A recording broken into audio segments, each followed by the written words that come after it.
Hello, everybody. That's just gonna be annoying, I guess. Nope, I made it go away. So, hi, how's it going? I should look over here. Oh, okay, that's the downside of this. I'm trying a different layout because this is a just chatting stream, and I have the camera this way, pointed this way, to see if I will be happier with how that looks. But maybe I need to put this here and then this here. That'll be in the corner. Math? Chat. Okay. Because I've got OBS over here and I've got the stream manager over here. And now I can see chat, and there's the stream over here, which I will need for production, because we have a cover reveal to do today, including the animated cover for Celebromancy, because I'm getting animated covers for each of these, and that's very fun. Let's see, did I maybe didn't say that I was streaming on Facebook? Today's been a bit of a different day, and mostly in good ways. Let me check to see if I did this thing. I need to put the Twitch address in here, just in case people don't already know. Nope, not this. I am still getting used to my very fancy split keyboard, where my hands are like this, and then if I put them each both directly down, then they are on the keyboard, which is better for ergonomics, but is taking quite a bit of work to get used to, because I've been used to basically the same type of 100% keyboard for typing for almost my whole life. So that's a little different. It's a lot different, I guess. But that's fine. And this is out. I did the thing. Okay, yeah. So today I also received the proof for Geekomancy from Ingram Spark. So we have the Ingram Spark and the KDP. The KDP is the one that says not for resale on it. But as you can see, they look basically the same. Tiny, tiny differences.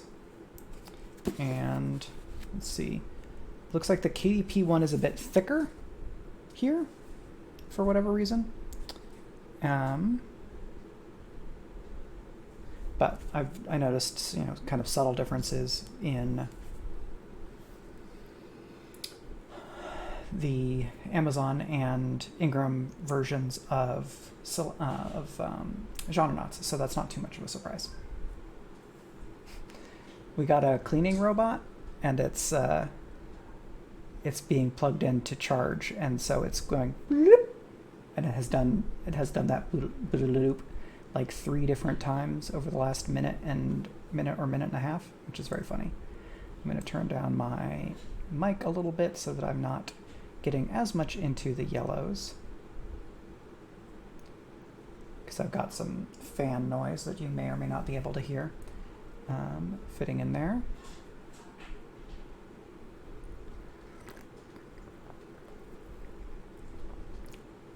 Today was a fun, different day because we took Oreo to a new business that is called Bark Social. I'm not sponsored by them, though if they want to get in touch, I would be happy to talk with them. This is, what if you had an outdoor bar that also served breakfast, and it was all fenced in, and it was also a dog park.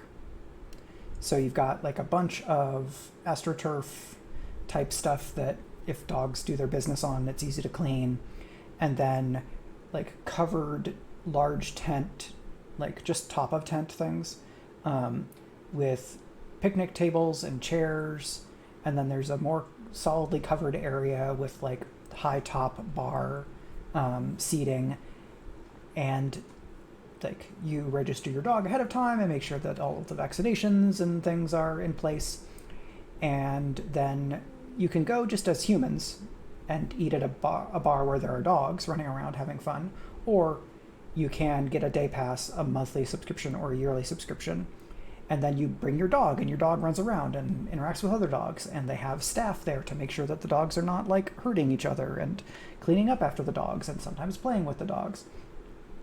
And Meg and I went last week just ourselves to check it out, but this time we brought Oreo. Oreo, being a small dog who is mostly a log, he did not so much do the running around with the other dogs, where a lot of the bigger dogs just like chase each other and have lots of fun like that. He mostly just kind of trump, explored around a bit, and spent a lot of time getting loved on by the staff, or just sitting up one level on the kind of bleacher type thing, at seating at the very end, just looking all the way down the area with all the various different dogs tromping around and doing their dog adventures. It was very nice.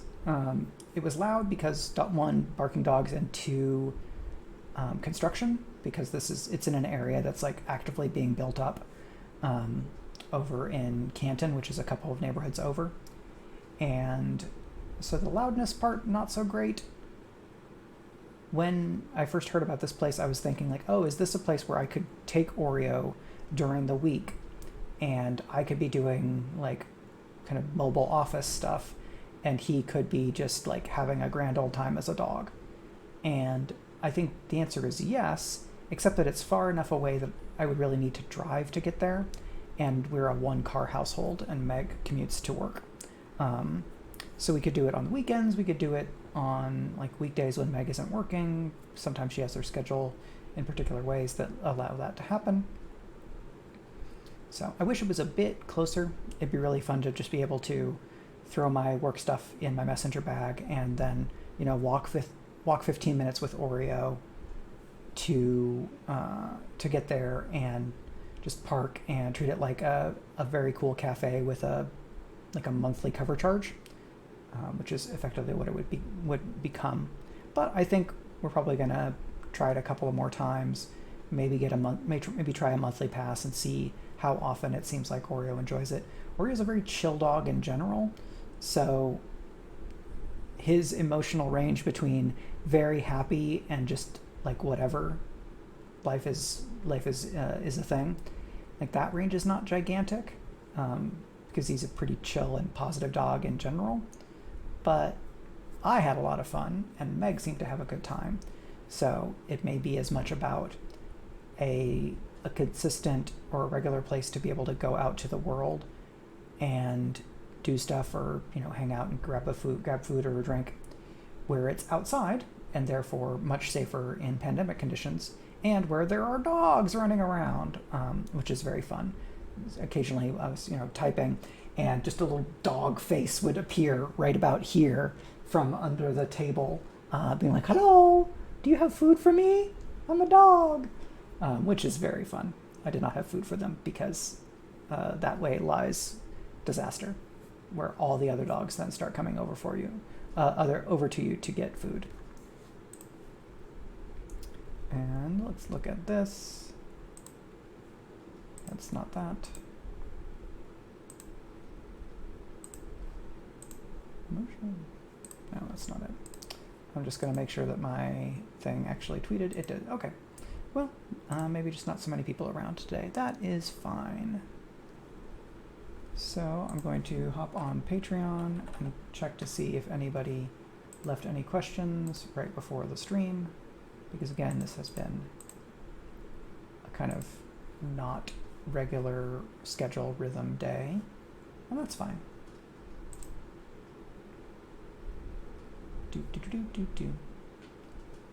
Okay. So just happy responses to the cover reveal, because if you are a patron at patreon.com/MichaelRUnderwood, like this, you could have already seen the cover for Celebromancy. Does that command not work? Okay, it's just taking a little while to load. Yeah, patreon.com/Michael R. Underwood. And yeah, so some people have reacted to the cover reveal over there already, which is very fun. And there's that. Have I made a Fractal Spire command yet? No, I haven't yet. I'm going to not try to make that live because it would involve a lot of typos and me trying to remember things. And that's not necessarily what y'all are here to watch. So I'm going to open up my Craft Chat topics document that I hopefully still have somewhere and see if there are topics that I have not addressed yet. Otherwise, I will just kind of freestyle. Patreon fueled Craft Chat notes. This is how the magic is made. It's a process. It's a process stream.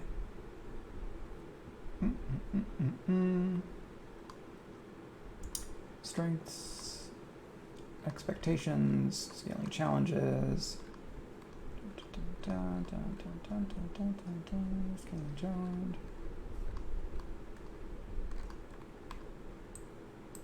Oh, here's a thing that I think I've talked a little bit about this in a Patreon essay, but I don't think that I have done video on this. So I GM'd the Rebel Crown game, Splendor and Shadow. Excuse me.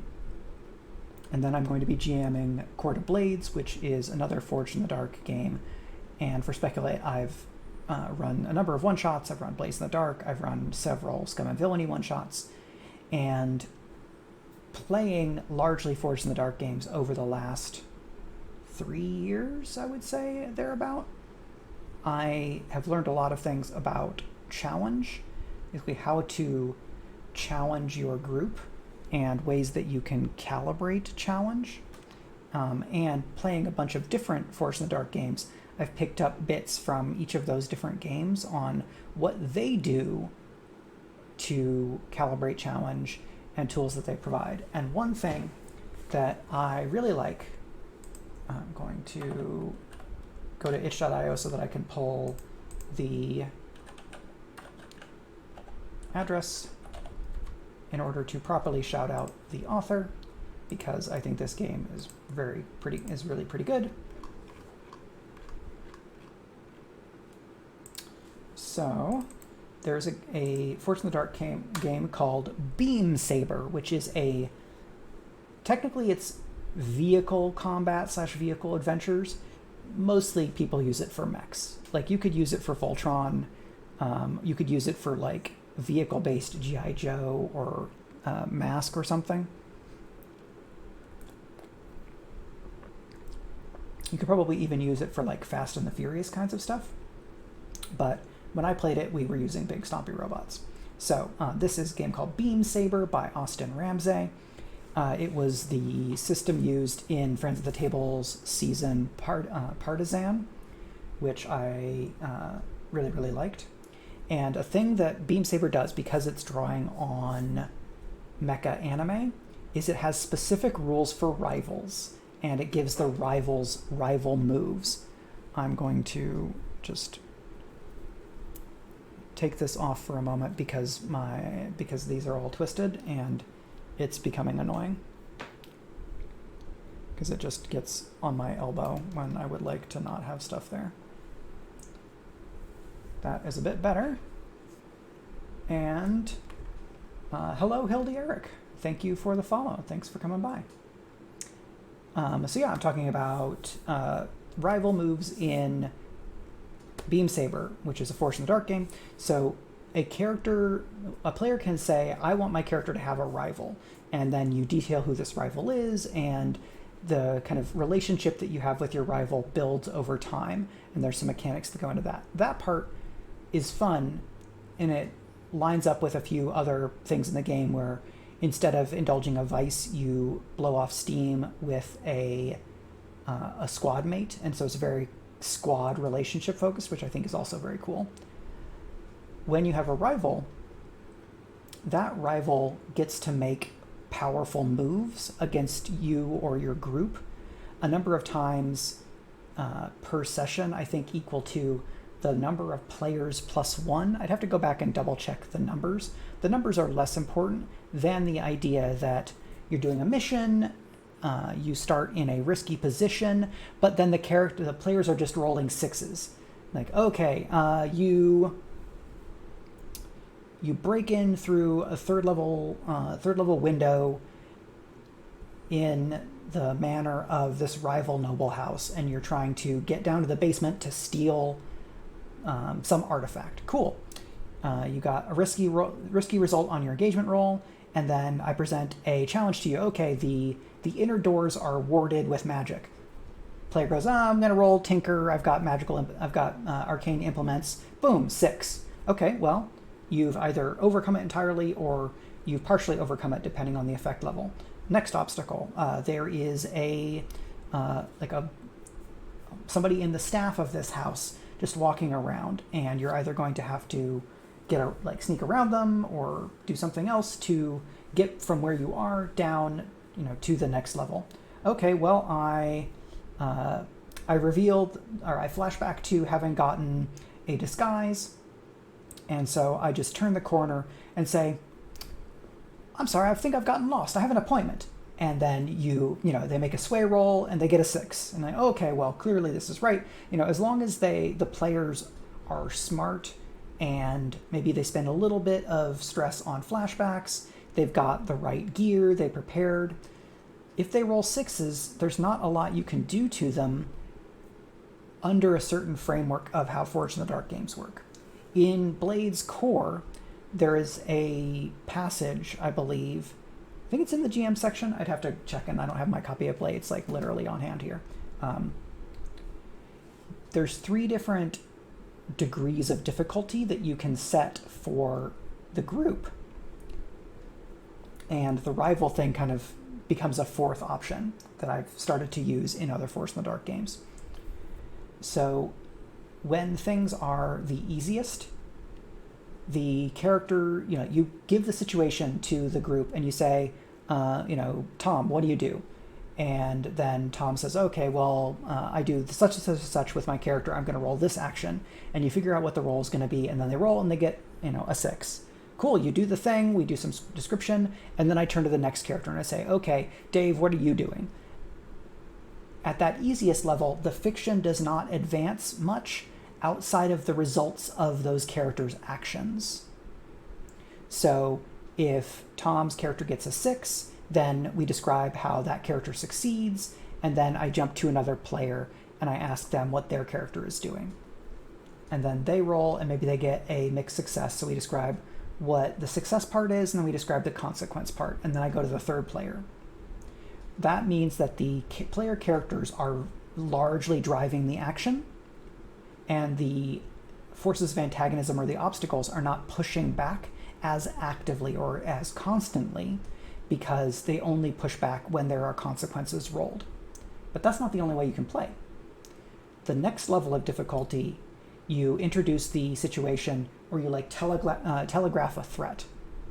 You go, okay, well, you are you're walking down the hallway of this third floor, and there is you realize that there are 2 guards talking around the corner, and one of them says, all right, I got to do the rounds, and is turning into the hallway, and they're going to discover you. What do you do? So I basically I show them the barrel of the gun in terms of a threat narratively, and then they have to react to it, where here's the situation. If you don't do something bad is going to happen. I'm going to escalate. I'm going to tick clocks. I'm going to say the enemy is now alarmed, and I'm going to, bring in some more obstacles or something like that. So I telegraph a threat, introduce an obstacle. Then the player goes, okay, well, I'm going to do I have a disguise. I'm going to use sway to convince them that I'm supposed to be here. Okay. Then you roll. Maybe they get their 6. They had full effect. They just need standard effect to convince these 2 guards. And they didn't get a consequence, so I just, we describe some action. Okay, the guards are convinced, and they're going to escort you down to the first floor. But when you reach the first floor, the major domo of the house says, what are you doing? Get back up to your posting. Who are you? And then, okay, here's another threat, another obstacle you're going to have to deal with. And so we get introduce obstacle. Player says, here's how I'm addressing it. We negotiate. The player rolls. We narrate the results of the player's actions and any consequences. And then before another player gets to roll, I escalate or I introduce another obstacle, as opposed to letting them just kind of steamroll over a mission. So that's the second level of difficulty. The third level of difficulty, which is the highest in Blades as written, is that against kind of boss or highly skilled enemies, the enemies will just inflict a consequence on the player character before the player character is able to do anything. You square off against the Master Swordswoman, and she just disarms you before you're able to take a swing.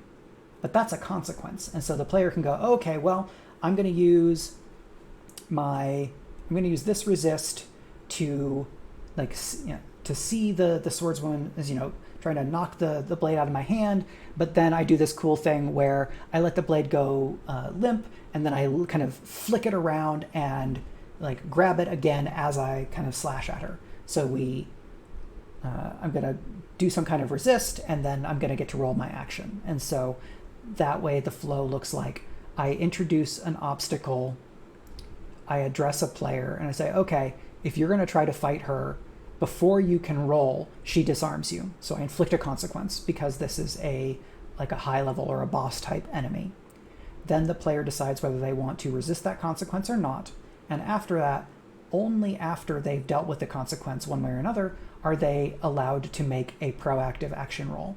And then we do the negotiation, we resolve what their result is, and then I might turn to another player, and if they want to address that same challenge of a boss type character, then they would have to resist a consequence first. This means that kind of really powerful enemies take the initiative in the fight. They are coming at you, they are wrecking your stuff, they're tearing apart your plans unless you are able to expend resources to kind of mitigate that kind of superior position momentum that they have, and only then can the characters act. I did this in, I think, the second Star Wars one-shot that I did using Scum and Villainy, where it was set in the sequel era, and so I had another one of the Knights of Ren, Kemal Ren, as a boss-type enemy, and when a couple of the characters went to confront Kemal Ren, I said, okay, here's how this is going to work.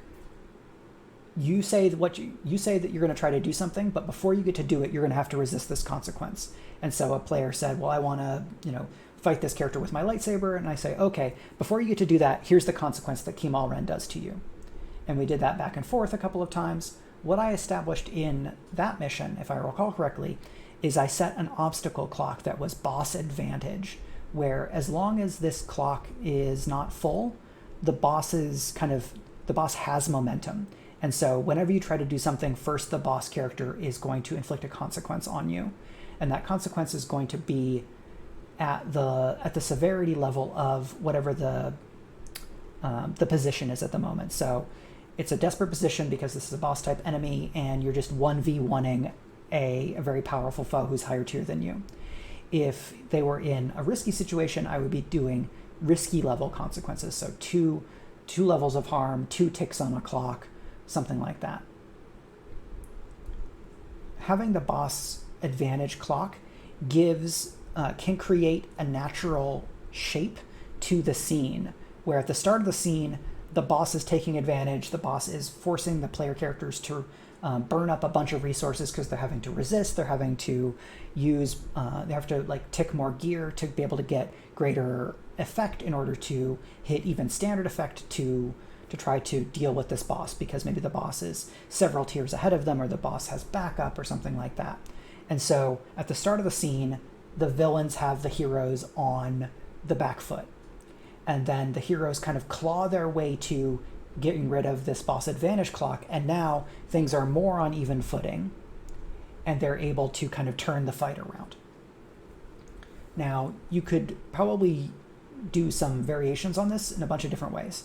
But the rival move is a concretization of that boss move type of rule in Force of the Dark, where it tells the players, here are the specific circumstances and number of tries that the boss gets to do this, just automatically inflict a consequence, rather than the GM being like, I'm just deciding that this character is a boss and they're going to get to do as many of these as they want, or they'll get to something, something, something. In Beam Saber, because they are your rival, and the genre that they're trying to emulate is this anime, mecha, or military anime, where and this is not only military or mecha, but rival characters tend to be more powerful, more skilled, more experienced than the protagonist character that they are the rival of. And so the rival kind of gets to show off, they get these powerful moves, and then the player character or the protagonist has to work extra hard to make up for the disadvantage that the rival has. But quantifying it tells the player character, okay, I know that the GM has 2 more rival moves, so I have to understand that they're going to be, at any time, the rival can make this move, and it's going to have X amount of impact in terms of the consequences. Controlled, risky, or desperate consequence. There's just an absolutely amazing instance of a rival move, like a really dramatic turning point rival move in Partisan. Again, this is a Friends of the Table series where one of the player characters that had a rival is on a mission, and that character's rival has not been seen yet, but because the character who has a rival is on the mission, the GM can make one of those rival moves at any time. The only question is, does the fiction make sense? And so, because this is a rival type character and because of some of the other narrative stuff going on, the player character was just kind of doing something mundane after having gone and taken an action, and the GM then kind of takes over the narration and says this and this and this and such and such and such, and you're going to take level 3 harm because a rival can make a move at any time, and it's level 3 harm because it was a desperate situation, and that can be really fun. The advantage there is that you have a more codified and quantified tally of what those boss moves are going to be like, rather than the GM just getting to arbitrarily decide this is a boss type enemy. I don't think that there's anything wrong with that arbitrariness, especially in a game like Blades that is very conversation oriented. It's very dialogic. But maybe you have a group that would like to have a more quantified understanding of what they're up against. So you could import the rival mechanic, even just that rival mechanic. Or you go, okay, there are 4 PCs, so I'm never going to do more than 5 boss moves in a mission or in a heist. When I have run other Forge in the Dark games, I have often not even done that many boss moves because I have given the player characters a clock that they can overcome that is the boss advantage clock. But that's another dial that you can turn. I've set my boss advantage clock to a 4 tick pretty often, which means 2 actions with standard effect will fill that clock unless something happens to reduce the effect, like a consequence. If you have a more powerful boss, you could set that boss advantage clock to be 6 clock, 8 clock, 10 clock, or more if you really want to. Which then speaks to another area where I have found a dial in difficulty for Forge in the Dark games, and that is how big and how many are the obstacle clocks for the mission.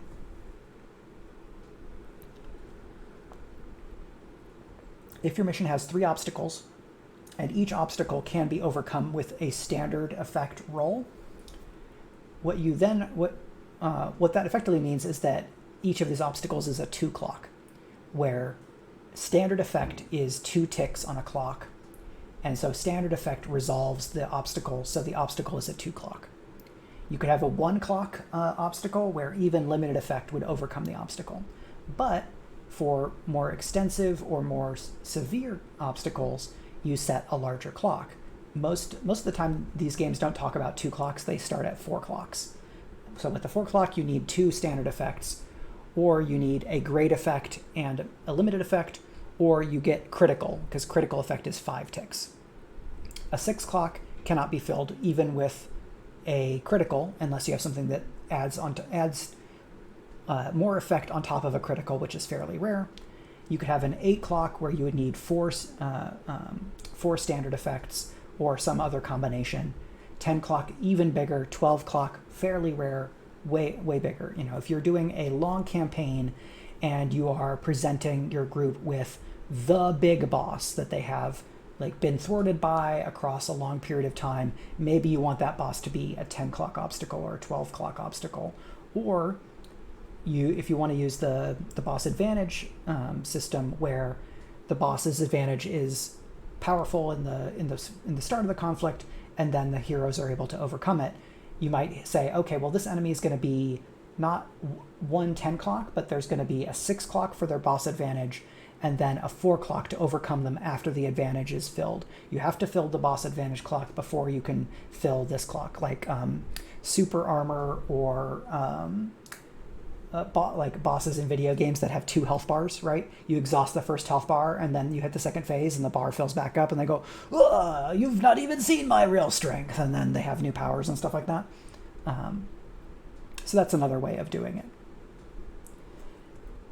In other ways to make missions difficult, instead of one really big clock, one big obstacle, you can have several different obstacles, and each obstacle represents some fictional vector of threat. And you say, okay, well, here's a big messy situation. It's a 6 clock to do this, it's a 6 clock to do that, and it's an 8 clock to do that. In Rebel Crown by Michael Dunn O'Connor, the game suggests this multi-clock situation for warfare. And if I recall correctly, they say, okay, here's how you calculate. You're going to have this big of a clock for the field, which is the kind of the general standard soldiers in the fight that you're running up against. And then you have the foe, which is a clock for a boss, a commander, or something like that. And then there is a clock for aftermath, or there's basically a collateral damage clock that you either want to fill to avoid collateral damage, or you need to not fill because that clock filling means that the castle that you're in has burned down in the siege when the enemies are attacking you. So I lifted that concept and adjusted it a bit for the finale of the miniseries Rebel Crown that we did, which is called Splendor and Shadow, where in the last mission, I said, okay, well, here's a big enemy and you're fighting them mostly, and then here's another threat that other people can address, and then here's a third clock that you're going to want to think about. And that lets the players decide which part of the scene they want to interact with, and that will help you give the opportunity for the different characters to show off their powers or their abilities or their or even just the player's interests by saying, okay, instead of here is Thanos, can you beat Thanos? It's okay, so Thanos is here, and there's a whole bunch of Thanos's soldiers, and ultimately you need to be able to use the Infinity Gauntlet when Thanos' clock is full. Otherwise, Thanos is just going to get back up. Is maybe one way that you could use Forge in the Dark mechanics to replicate that kind of end of Avengers Endgame situation, where that Infinity Gauntlet clock is represented by characters ferrying the gauntlet to whoever it is that's going to use it to kind of end the fight.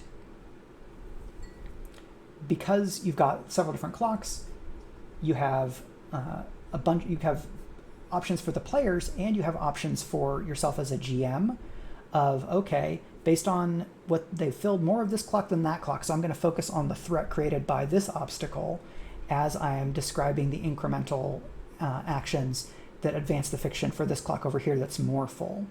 And if the enemy, if you say the boss is an 8 clock, then that's 8 ticks that the players need to fill, accepting or resisting consequences along the way.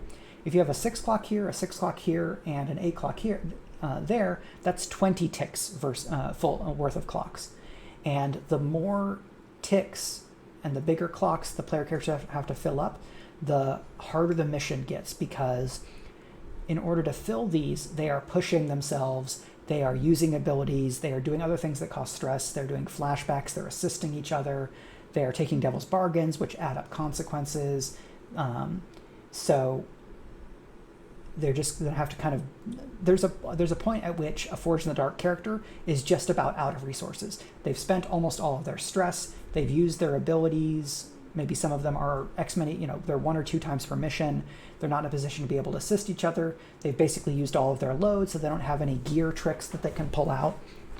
And so then the characters are really digging deep, or they're just having to accept more devil's bargains, they're getting banged up, consequences are racking up, and then that's like you're kind of able to continue to raise the stakes for the characters, because okay, well, yeah, I've got 2 level 2 harms. If I take another level 2 harm, that gets escalated to level 3 and I'm out of this fight.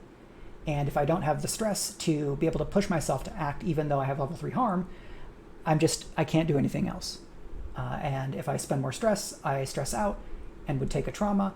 So then you kind of present the character, or you present the player with a lot of tough choices.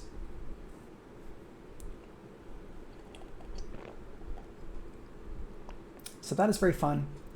It's something I've been thinking about. One, because I've been running a Court of Blades game as a home game for some friends, and trying to, a little bit on the fly, a lot on the fly, I guess, adjust how much difficulty or how much in the way of obstacles to put in front of the players so that the given mission or the objectives feel like they are hard fought, and that the difficulty reflects what I've suggested in the fiction in terms of how big of a deal it is.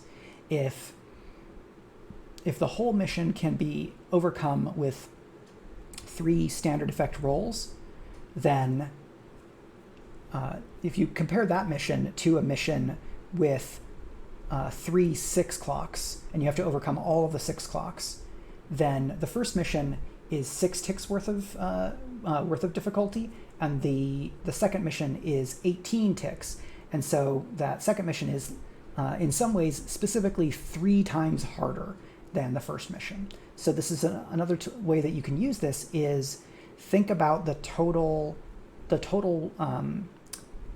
segments of obstacle in the mission, and over the course of a campaign you might make each mission a little bit harder by, okay, this took 3 standard rolls to to complete, and the next one is going to take 4, or it's going to be an 8 clock, or that one big obstacle that takes 8 ticks to overcome, or 2 4-tick obstacles, and then you build along the way. Or you might decide that you're going to create a rubric based on tier. If the target of this mission is tier 3, then I'm going to say, okay, well, that's 3 times some number, and that's going to be that's my budget for obstacles across the different steps of the mission. And that's a way that you could kind of align difficulty or structure difficulty along the lines of tier for any given mission. Because in the Core Blades in the Dark, and I haven't reread it in a little while, so maybe there's a bit in there, because it's actually it's a book full of a lot of stuff and a lot of ideas and good suggestions. But I don't recall a specific line of instruction for, at this tier, you might want to use this many ticks worth of obstacles. And I have heard and seen a little bit in that there are people who play Forged in the Dark games, or Blades in the Dark specifically, where in a 3-hour session, they will do a score, or they'll do legwork, a score, and downtime. I generally do not get that. In a 3 or 4 hour session, when I'm playing with my home game or when I'm streaming, we will generally get either downtime and legwork, a score, or possibly legwork and a score. I don't know that I've had a 3 or 4 hour session where we've had legwork, a score, and downtime all in the same chunk of time, because I tend to dial in, or the players are doing more role play, So they're kind of doing slightly longer scenes in the legwork or in the mission, or I'm adding more challenge in the mission. But if you're doing like a one-shot of a Forged in the Dark game, maybe, and you know, especially if you're like teaching the game, you might not worry about clocks, and you might just go, okay, there's going to be 3 interesting obstacles, and for each of them, because they're going up against somebody who has higher tier, they're going to start at limited effect. So they're going to have to use gear or a push or something else to get up to standard effect, but each of those obstacles just needs standard effect to be overcome. And you do the first one, see how they address it, you move on to the second one, see how they address it, you move on to the third one, see how they address it, and boom, that's the score. I'm not going to say that that's wrong. It's just a different way of doing it than I have often done it. Because I've found that in Forged games, sometimes the player characters get on a roll and they just keep rolling 6s, and it feels like they are just steamrolling the mission, even if the mission is supposed to be very difficult. Characters in Forged in the Dark games are largely depicted as very competent people. Certainly in Blaze in the Dark, or in Scum and Villainy, or Beam Saber, the characters are kind of assumed to be experienced kind of operators with a broad set of skills. In something like Girl by Moonlight, it's a little bit different because the actions are different and the tone and genre emulation is different. And so part of that is expressed in that in Girl by Moonlight, the characters start with fewer action dots. So, you know, you might have a 2 in something and a 1 in something else, or you might have 3 actions at 1 each, versus the 7 action dots total in a Blaze in the Dark character or a Scum and Villainy character or something like that.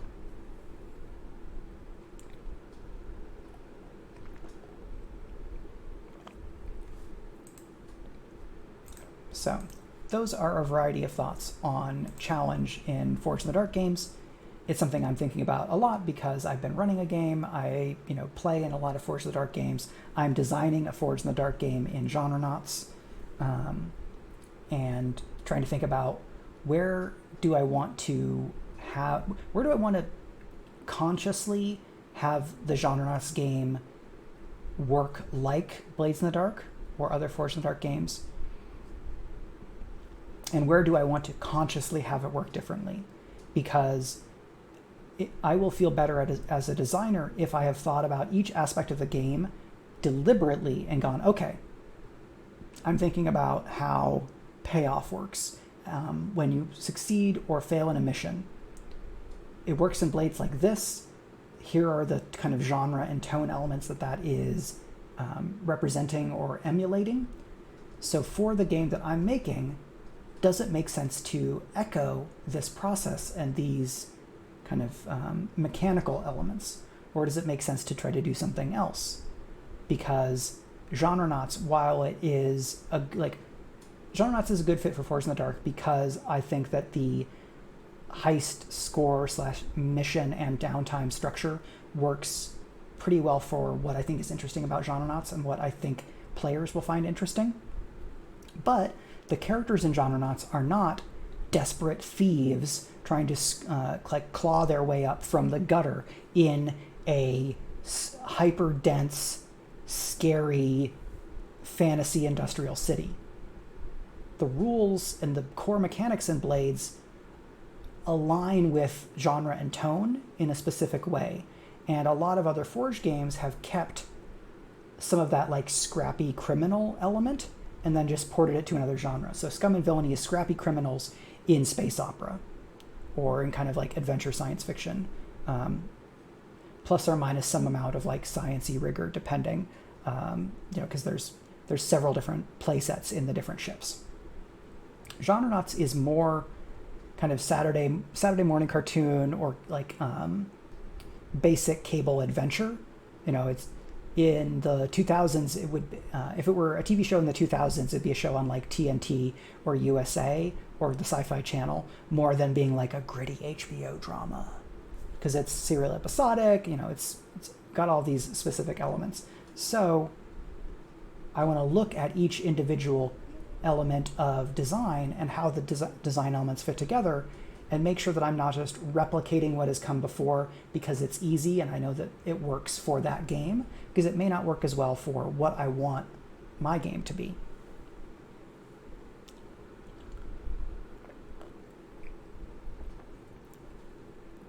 And I'm going to be running the Court of Blades game. I've run Court of Blades as a home game, but my hope is that the Court of Blades campaign that I run for Speculate is going to kind of go longer than, just checking my images. Okay, great. Sneaky, great. I was doing plots because I wanted to try to have things align exactly the way that I, so that when I do a thing, then people can go do a thing. Good. My plans have succeeded. Yeah, I'm expecting the Court of Blades game to run 20-something to maybe 30-something or 40 sessions, because Court of Blades is designed intentionally to be a slower build. You gain XP more slowly, but there's an interesting wide variety of ways to gain XP. And the shape of the campaign in Court of Blades is you start as retainers of the 6th house, and you are trying to claw your way up by doing stuff so that your house can advance using interesting rules that I'll talk about when we start doing that series. And then you're either playing until you get your house to the 1st house, or you get your house to the 1st house and then you have to defend it. Whether that is you have to stay the 1st house for like a whole season or for some other amount of time. So there's some core structural elements that are suggested by the way that Court of Blades is designed. In Blades in the Dark, there is some similar structure because you have this tier system.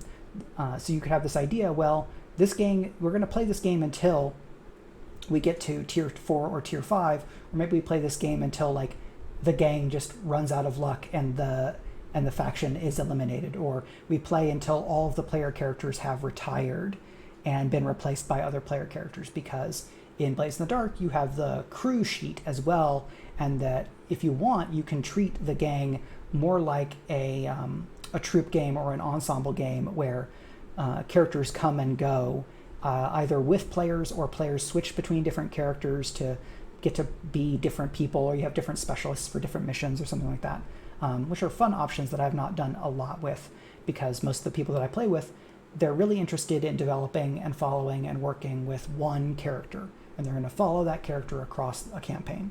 And that's fine. It's the way a lot of RPGs work, and there may be a lot of people for whom that is a big part of why they like playing RPGs, is that ability to stay with a character and grow and develop that character. It's pretty frequently a thing that I like and want to be able to do in RPGs.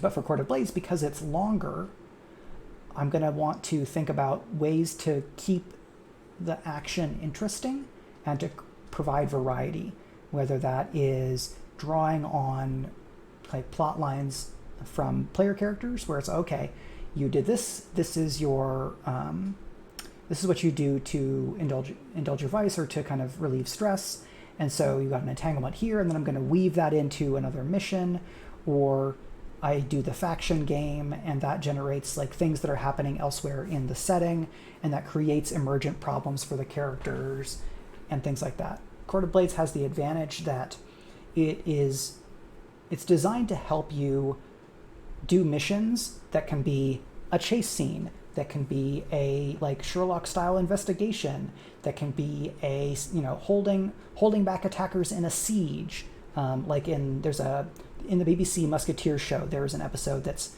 most of the episode is a siege, and then a couple of other characters are going and doing something else, but like a long extended set of action scenes.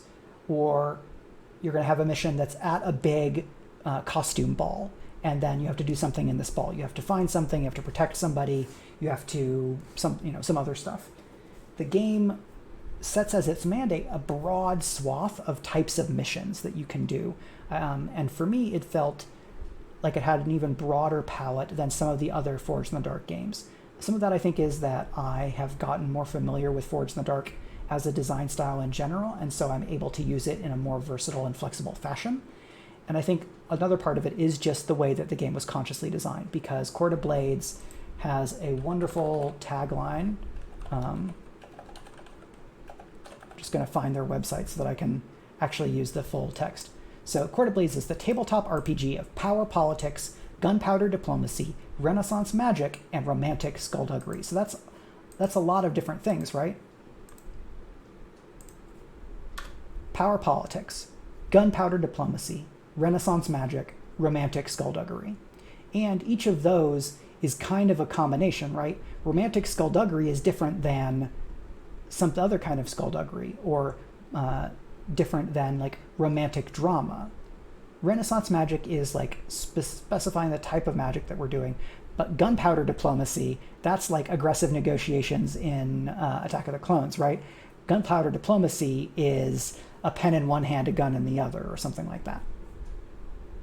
It's a good game.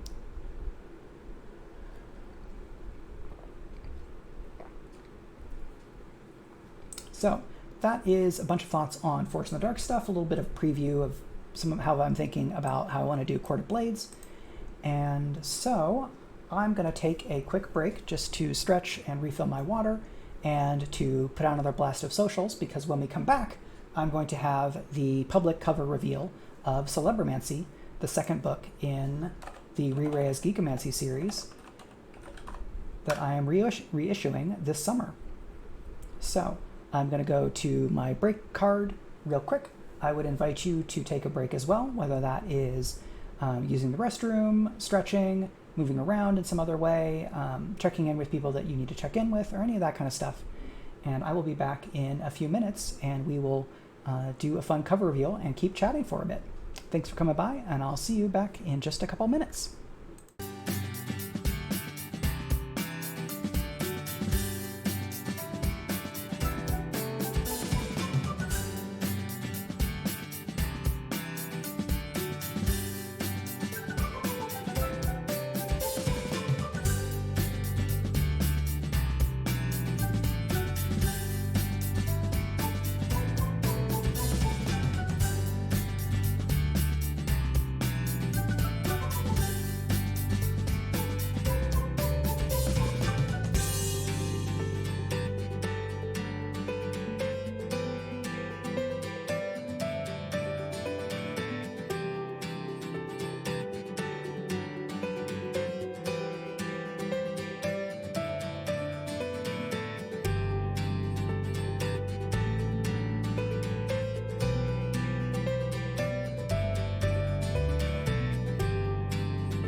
Hello, I'm back. Da-da-da.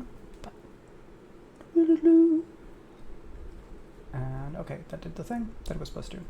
So, the time has come for another cover reveal. The nice thing about the rate that I'm doing these, commissioning these covers, is that it does seem like here and then for the next couple of months, will have a good chance of being able to do a cover reveal every time I do a craft chat if I'm doing these craft chats once a month.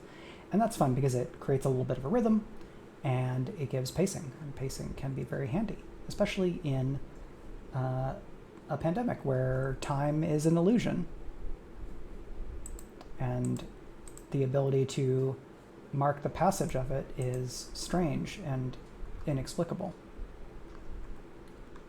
But in this case, good. So, just doing a thing so that I can be prepared for stuff. So, last time, I'm going to show you the cover, and I'm going to show you the cover wrap, which is like this, right? Being able to see the whole book, front and back.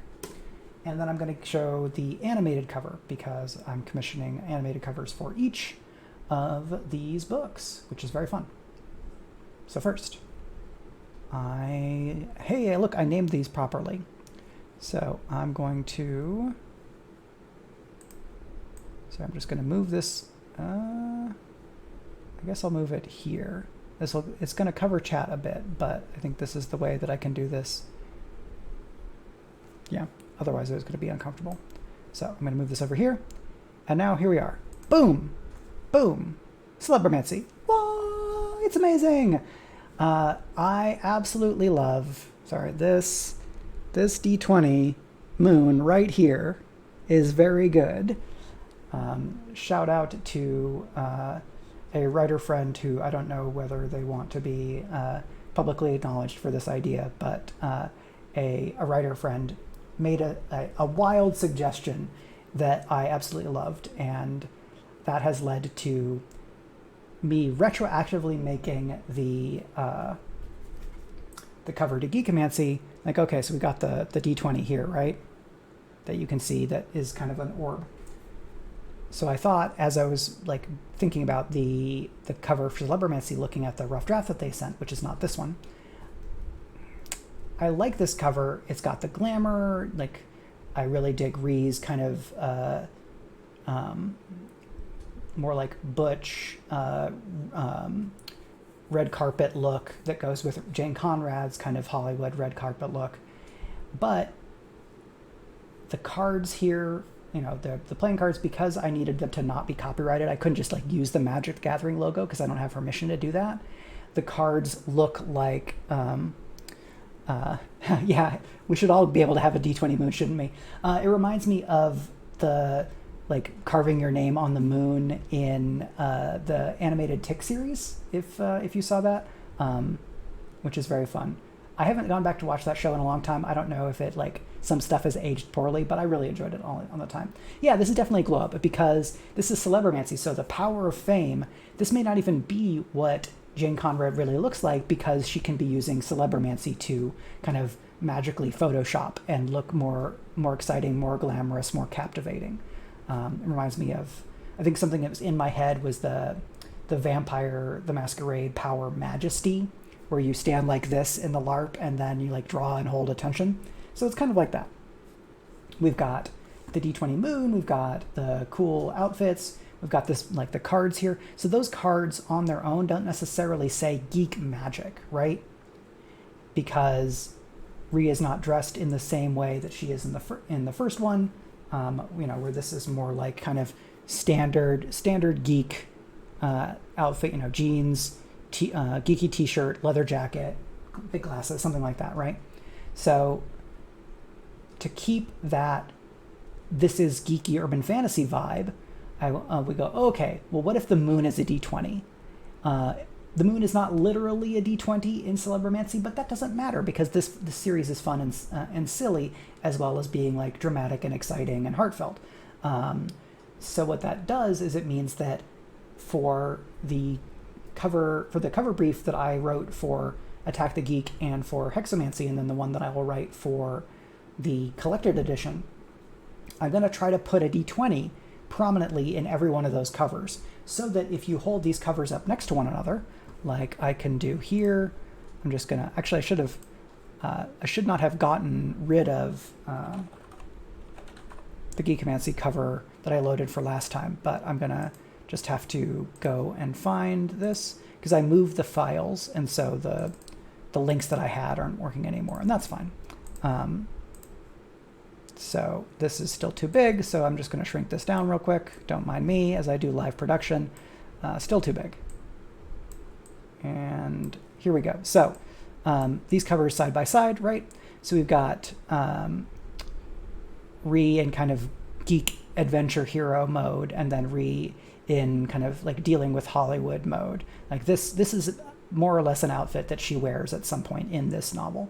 And so we see that they're using the same like gold and blue color scheme, more or less, but the vertical axis is flipped, right? So it's gold down here and blue up here versus blue down here and gold up here, which is nice because then as we put these next to each other, they look like they are in sync. And even though Ree's look between these two is a fair bit different, the lighting here is different than it is in Geekomancy, and we've got the different outfit and everything. I'm just going to hide this. Great, so now you can see me again. Having that D20 is a great, now The Kids Are Asleep has 2 cosplay characters. I don't know if The Kids Are Asleep has this outfit as well, but 1 character, 2 looks. And that's very fun. So that is the cover.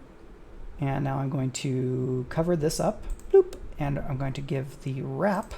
So this is going to cover me up. Hello, I'm over here. Like this? Okay. Anyway, you can't see me, but you can see the cover. So we've got all this front and the text on the back, this shorter bio for me, because as you can see, there's that empty space so that, let me, I'm gonna hide that. So we've got the barcode here, and then the barcode is in a different place because these are 2 different editions. I need to leave that space empty so that there can be a barcode. And then we have, we've got the book number on the side so that on a shelf you can have, you can have 1, 2, 3. I think for Attack the Geek, I'm not going to have a number on the spine. I will either have it say maybe it'll be 2.5, but that's a little silly. But I might just have the text read vertically side quest, and then so you go 1, 2, side quest 3.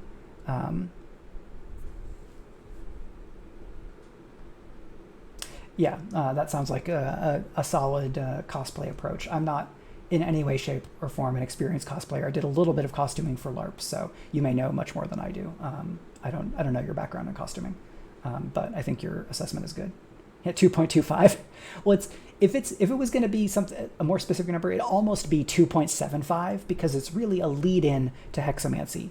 The way that I wrote and especially how it got edited turned out to be, this is a great immediate lead into Hexomancy where you could read Hexomancy without reading Attack the Geek and you'd probably be fine. But if you like the series, you might as well go ahead and read Attack the Geek, because then you can read that and it'll launch you right into Hexomancy, which is the end of the series for now.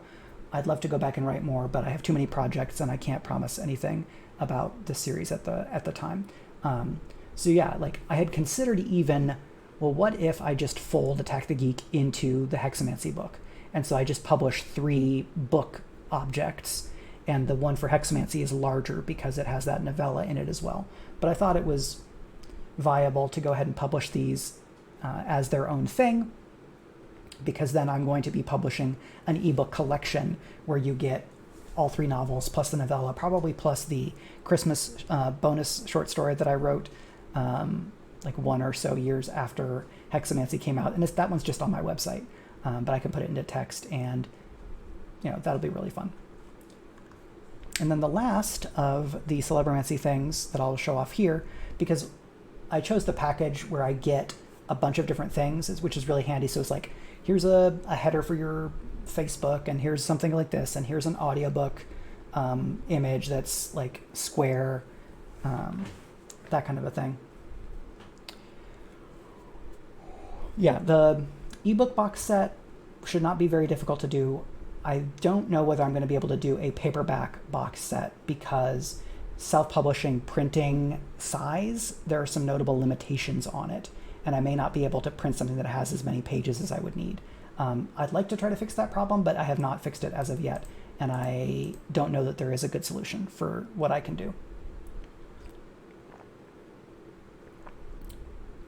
But ebook box set for sure. Hello, the kids are asleep. As Arudinel says, if you see this here, you've already seen this cover. So Arudinel suggested that your re-cosplay now has another look that you can do if you want.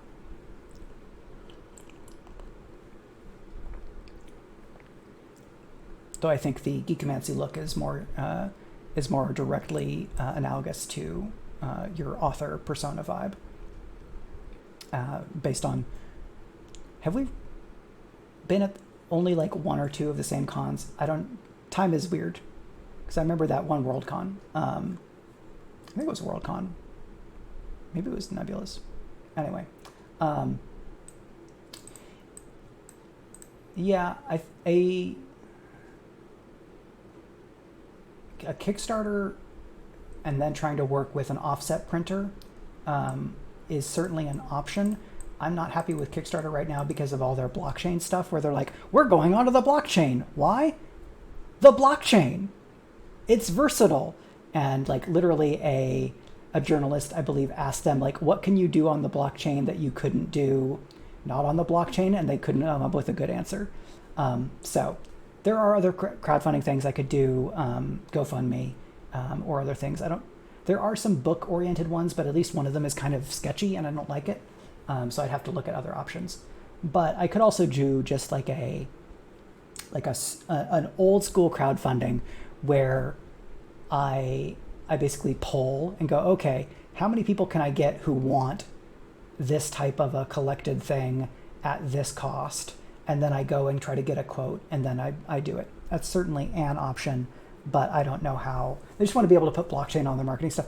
It seems like it. Like the NFT bubble is maybe bursting now, and like crypto with it, or crypto and then NFTs with it. I don't know whether that is for good or just for now. So I wonder whether Kickstarter will change course if it seems like the crypto stuff has just fallen through the floor. Anyway.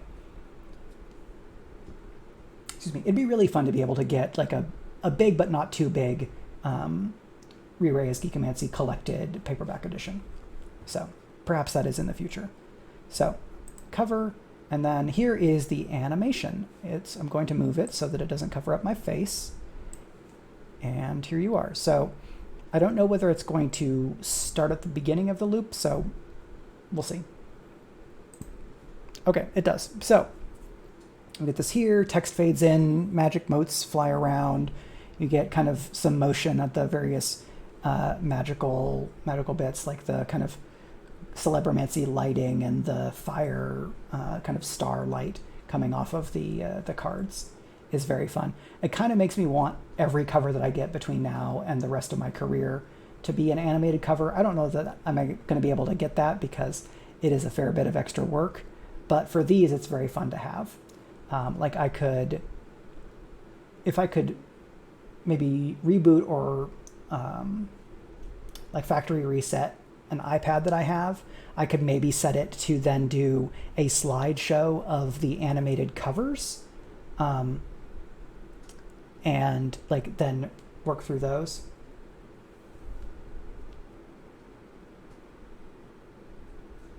Yeah, that definitely matches what I have heard.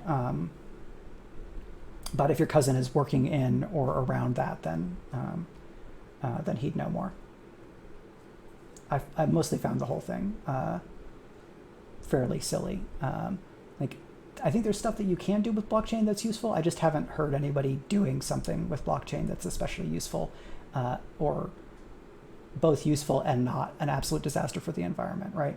Because I think one of the cryptocurrencies has been saying that they're going to move to proof of stake instead of proof of work, and that would be less bad business law and socioeconomics. So yeah, I imagine that he would know. So that is the animated cover. That's very fun. I love all of these. As with Geekomancy, these covers and animations and such are created by the design team that's called Deranged Doctor Design. And let me get their website so I can give them full credit. Urban Fantasy. So I literally Googled urban fantasy book cover self-publishing or something like that when I was looking around to try to find a design firm. And these folks featured prominently in the search results because they do very good work. So shout out to everybody at Deranged Doctor Design. They have been great to work with. I'm excited to continue to put together covers for the Re-Reyes series with them and to share them with you all. And the fun thing that I confirmed is that you can, in fact, go ahead and pre-order Celebromancy 2nd edition in ebook from Amazon right now. The Kobo, Barnes & Noble, and Apple editions will follow in a little bit. I use Draft2Digital to distribute to those bookstores, and the Draft2Digital system is a little bit different and requires different things than Amazon to be able to set something up for pre-orders. So if you want to read on Apple, Kobo, or Barnes & Noble, is that you will, those links will be coming soon, and I'll put them up on social and on the website.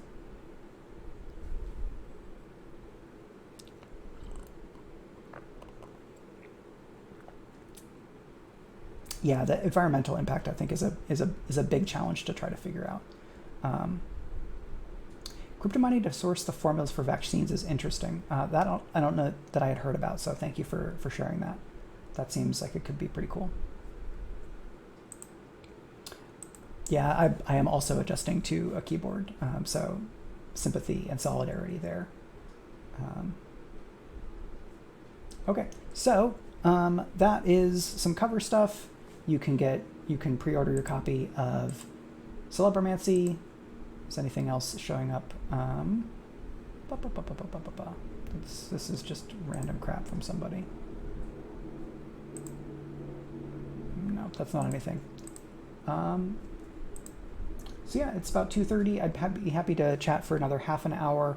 I did not really prepare anything else because, as folks who were here at the very beginning know, this morning I was out at a place called Bark Social with Oreo and Meg, kind of enjoying the morning and trying that place out for Oreo to see if it's a place where we think he would want to go and hang out some more. This last weekend, I taught my class Power and Politics in World Building again, which is really fun because it's probably the fourth or fifth time I've taught the class. And so every time I teach it, I kind of refine and iterate a little bit so that I can focus more on the things that I think are most useful. But when I teach, I also solicit topics or questions at the very beginning of the class in case there are specific sub areas that people are interested in. And then I try to weave those in or use them as examples or as the prompts for examples so that people get like a slightly customized version of the class that's going to give them, have the greatest chance of giving people what they're looking for, rather than this is a 2-hour class, me talking for 90 minutes, and then someone saying, well, actually, I'm really interested in blah thing that you didn't address at all, but you could have if you'd known at the beginning. And like that, most of that is a parenthetical that echoes in my brain, and so that's why I ask things at the start. I think I got that idea from Mary Robinette Cole, the writer who is... Mary Robinette does a bunch of things, but when moderating a panel, Mary Robinette would, sometime that I saw, solicit topics or questions at the very beginning and then use those to weave in or frame the questions asked of the panel when she was moderating. And so that's cool.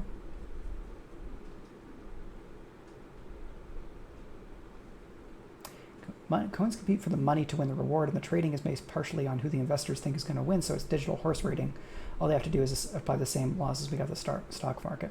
Yeah, it's like I remember seeing on Twitter various people in crypto being like, basically calling for stock market and economic trade regulations, and like, oh yeah, like so they've rediscovered the need for like FDIC and like all of this other stuff that various governments and economic systems have created in order to prevent various abuses. Yeah, money laundering, right? Yeah. Yep, socialism for the risks, capitalism for the rewards, right? Socialize the risks, make the proles kind of eat the losses, and then minimize and consolidate the gains in the smallest number of people. Yeah, that's my understanding as well. Issues of unregulated trading on large scale. I think there's cool stuff in blockchain. I would love to see a version of it that is more generally beneficial and is not does not seem to mostly, or at least most famously, show up as a way for rich people to get richer. So more of the like SETI and genome coding and that kind of stuff. So yeah, I taught the class. Doing that, I am turning back to the mecha novel idea that I've been working on a little bit, because I have sent the previous novel to a couple of people to get their read on it. This is a book that I've been working on and off since before the pandemic started, and so it is pretty hard for me to look at it and have any real sense of how far along it is, because I've just spent too much time being too close to it, even with several breaks, which is why I'm hoping that getting other people's feedback will let me calibrate and like see the book from the outside a bit more effectively, so that I know what kinds of revisions I should be doing. And then I can do that, and then I can send it to my agent, and we'll maybe work on it some more, and then try to take it out into the world to find a publishing home. I would love to be able to sell this book this year, so that it could come out either in late 2013 or 2013, time travel book. 2013 is when Celebromancy came out the first time. Come out in 2023. Yeah, going on sub, like, well, and I'm on sub for Arya again because Parvis closed and we got the rights back. So here in a few months, I may be on submission to resell one book and try to sell another book for the first time, which, will that be twice as much stress? Who knows? It might be 3 times as much stress. Or 4. We do this. The kids are asleep. Why do we do this to ourselves? I know, like, sometimes there's money, and, like, getting to share 10 times. 10 times is too many. I disbelieve. I resist. I'm using insight to resist. It will cost me some amount of stress. I have a die here. Okay, so this die, this is a 1 because it's from the Middle Kingdom in the SCA. I think I have, let's say that I have 2 actions in insight. So I'm going to roll an insight resist. We'll see how much stress I take. So that's a 3, and that's a 5. So 1 stress. I feel like it will probably cost more than 1 stress out of 9, if 9 stress takes you out of the mission. I feel like I've maybe got a maxed out on stress 1 time over the course of the pandemic so far. I know that I did at or just after the 2016 U.S. national election. So I may be somewhere in the category of 2 scars/trauma at this point, which is honestly a lot for someone who hasn't hit 40 yet.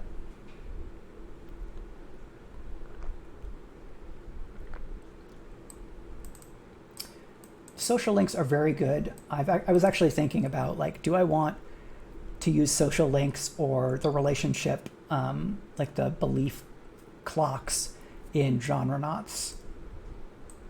I sure hope it's not 10 times exponential.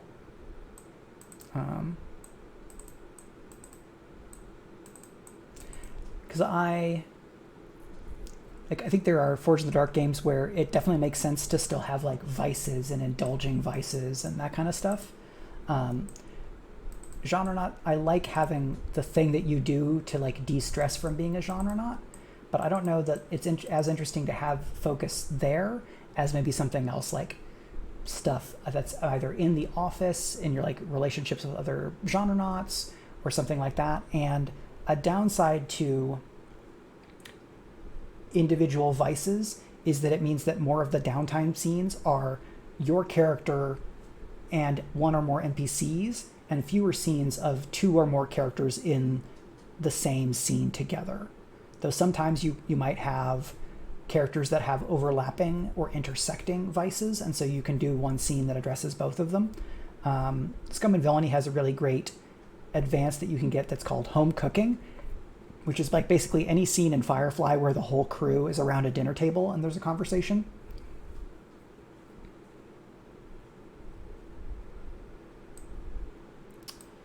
Yeah, I don't have a great idea of a Geekomancy tabletop game, like for a specific idea. I could make a Geekomancy tabletop game that's mostly like Monster of the Week, but that would feel like a little bit of a cop-out, and I don't know that Monster of the Week actually has an open gaming license, so it would feel like a little infringy. I have an idea for something to build out a Shield and Crocus game, but that's very, very early in development. The genre thing is much farther along. Maybe a Geekomancy game would be a little bit more like a lyric game or a journaling game, and it'd be like something more about your relationship to like props or merch or whatever that you have, and it's a little bit more of that. But that doesn't necessarily line up with like action adventure, fun and like found family vibe that the series has, because the lyric and journaling games tend to be a little bit more quiet and contemplative and reflective. But it's an interesting suggestion. I have too many projects as is, but it's an interesting idea, and I will probably spend some time chewing on it. So Blades in the Dark is created by John Harper and published by Evil Hat Productions. Harper set up a system reference document or standard reference document that then anybody can use, and then set that framework as Forged in the Dark. And you say your game is Forged in the Dark, you're using these rules, here are the things you have to credit. I don't think that 5e makes sense for, as much as I have like 5e or really 3 or 3.5e class breakdowns in how Ree describes characters. I don't know that I actually think that 5e is the best framework for a Geekomancy game, though I could definitely see it because that lets you have these specific codifications, but I don't know that I would want to create full 20 or even 10 level class breakdowns for classes like Geek, Barista, Dad, Entrepreneur, Screenwriter, Gamer Girl, and then any of the other ones. That could be fun, but I don't know that I actually want to do that type of design work, because what's most interesting to me about the Geekomancy series is character relationships, people's individual relationships to the things that they love, and stuff like that.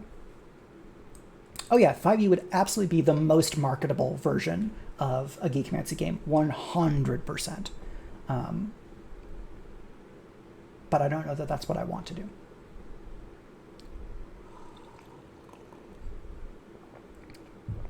So before we wrap up,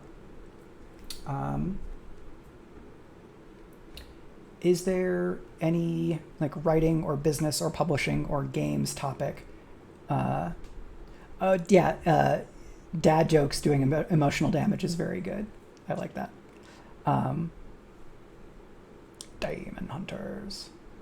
Yeah, what do y'all think? You have questions about the kind of self-publishing process for the Geekomancy books, or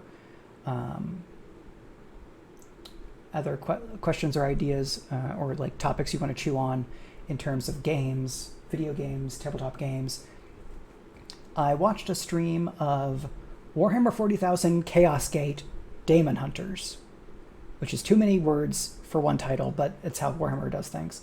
But a friend told me that that game uses a DRM thing, which is very annoying.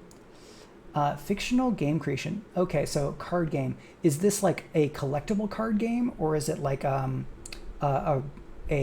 deck builder type thing, like in Slay the Spire or Inscription? That's kind of probably the first thing to figure out.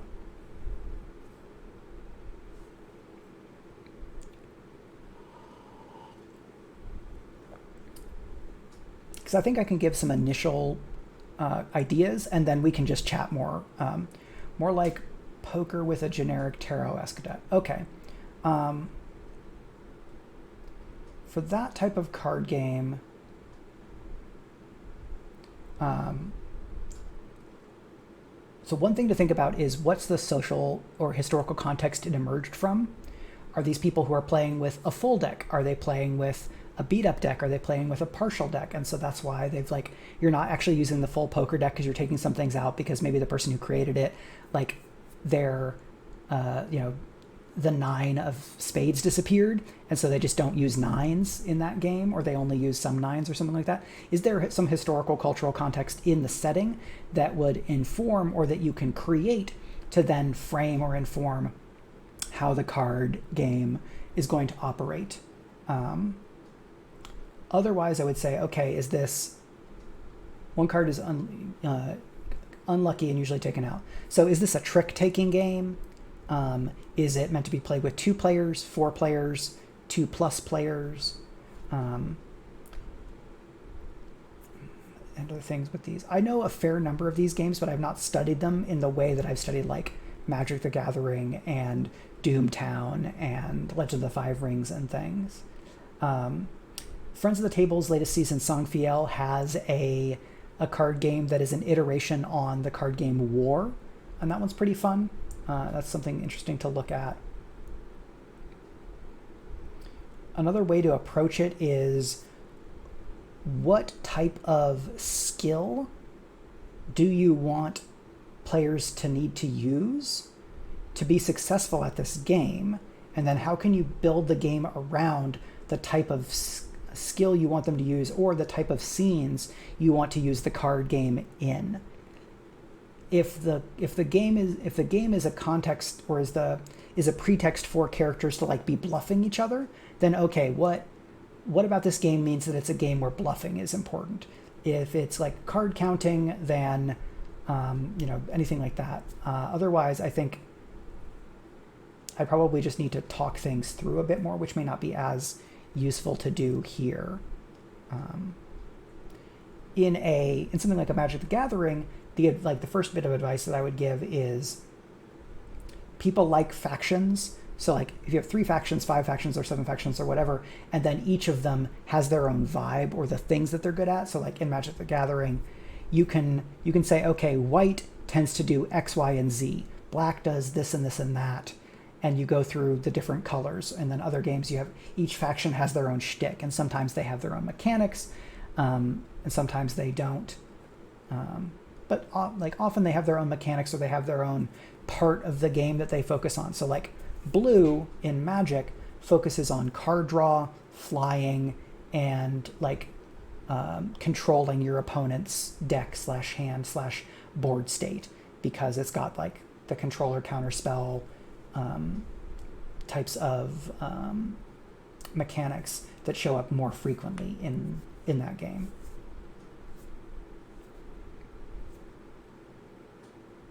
Yeah, I think that's what I've got for a poker type, poker or tarot-esque deck. If it's the more the tarot side is important, I would say the more interesting it gets if, like, just spending time thinking about the artists. Like, is there one deck that is standard, or there are different artists who different decks, and then different people play differently because the art or the oracle that goes with that art set is different, or that maybe there are house rules or like rules that go with the book that come with each of several different sets is interesting. Yeah, like thinking about suits is a good idea that Arudnell mentioned. Like in the Oracle for Fractal Spire, I think there's 5 suits. In the card game in Sangfiel, there were 6 suits, and then the card stuff shows up with other importance later on. So that's cool. Where is... Okay, so that's that. Yeah. So that's 241. I think that that's a good amount of stream, unless there are other pressing questions. I'm glad to be of assistance. Thank you for the good suggestions as well, Arudnell. And so yeah, like I said, you can pre-order your copy of Celebromancy now. The series page is populating correctly, for which I'm very grateful. I need to get some work or have somebody make some suggestions / requests so that the Geekomancy page can get unified with the page for the audiobook edition, which is the only edition of that kind of first set that remains, because the ebook went out of sale when I got the rights back, of course. But I had a bunch of reviews on that book, and I would love for those reviews to get transferred over. The new book is a little different, but not so different that I think it makes sense to start over from 0 in terms of reviews. That is my preference, but Amazon has their own ways of doing things, and at a certain point they will just do what they want to do, and I can't really impact that in any notable sense. Yeah, because then if like asking people to cross-post or repost the reviews gets very tricky. Authors are really not supposed to do anything that would even theoretically corrupt consumer reviews that are written and left. So really, I would rather just Amazon do themselves a favor to help me sell more books by unifying those pages, because it's basically the same book. I think if you read Geekomancy in 2012 or 2013 and then you read the new edition, this next month in June, you'd be hard pressed to identify the places where there are differences. So that for me feels like a good rubric of this should carry the same reviews, because it's essentially the same book. The number of changes are very small, and mostly the packaging is different. So that's that. Other things, I do need to make a Court of Blades command, but I don't have that just yet. So instead, I'm going to search for the last Court of Blades thing that I did. Boop, boop, boop, boop. It was actually farther back. Oh, more people are talking about this game than I expected. That's excellent. I'm very jazzed. Copy link.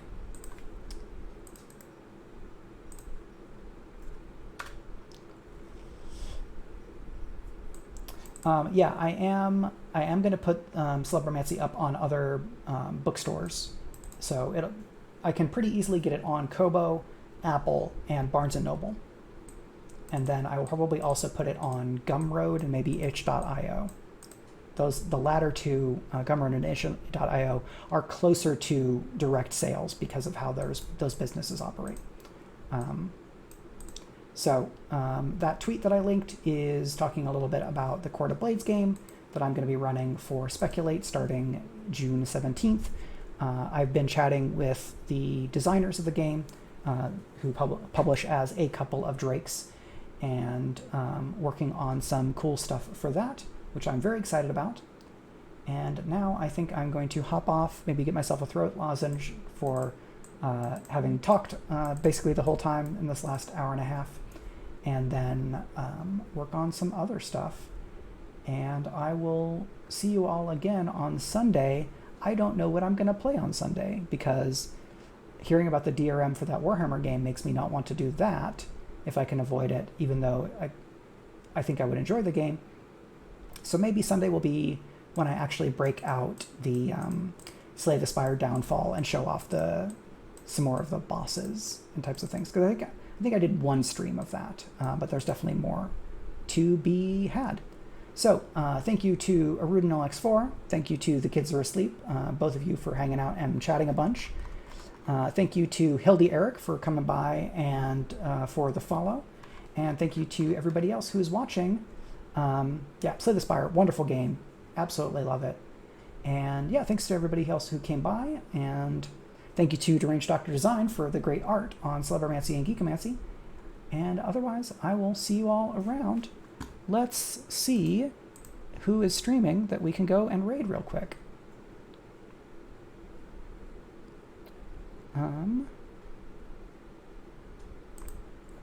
So I think maybe we have raided Fawn and Games one time.